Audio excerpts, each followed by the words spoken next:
Todd, let's get really practical for a moment. Talk about what leaders can do this afternoon to build a better winning culture on their team of 4, on their team of 12, with 70 people in a division.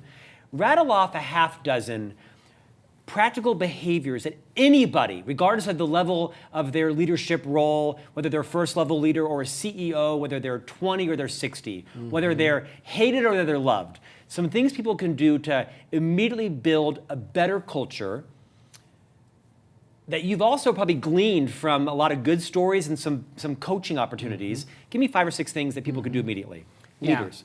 If a leader sat down with their team and said, and again, don't want to assume that they haven't been doing any of these things, but they said, look, we have our great mission statement posted on the wall and our values and vision. And I'm passionate about those and I love those. And here's how I would like everyone on this leadership team to model those for the company. I've noticed, and I've unfortunately, I'm paraphrasing here, but I've unfortunately not been modeling this. I've noticed that we've been so busy, many of you have been putting off the one-on-ones you should be having with your team. So I want to tell you, from this day forward, I'm not going to cancel another one-on-one, or it's going to be, the building's on fire if I do.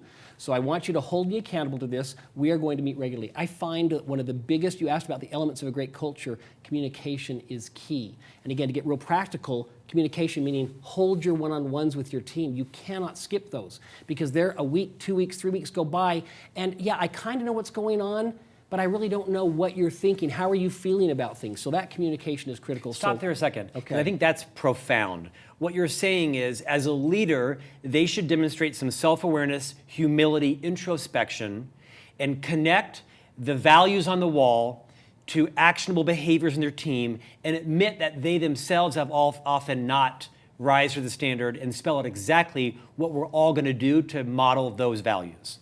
Perfectly said. Some of the greatest leaders I've seen, some that you and I both have the benefit of working for, have done just that. They've said, look, I want to apologize. I have not been modeling this particular aspect or this particular behavior, and that's changing today. Because that's where credibility becomes a factor, right? Is you could right wrongs pretty quickly if you just apologize, acknowledge it, that you're part of the problem, that you're willing to recommit. I've worked with and seen too many leaders who think, well, if I am not doing everything right all the time, I lose credibility. No. You're a human being. Yeah. In fact, now, don't just use it as a scapegoat to say, no, I do things wrong all the time and too bad. Right. But acknowledge and let your team know, I'm human. Yes, I'm in the leadership role, and I'm going to continue to strive to model everything that we talk about, but I'm going to make mistakes, and I'm going to acknowledge when I make those mistakes. I'm going to ask you to help me stay on track. So that communication is critical. And clarity, great. Yeah.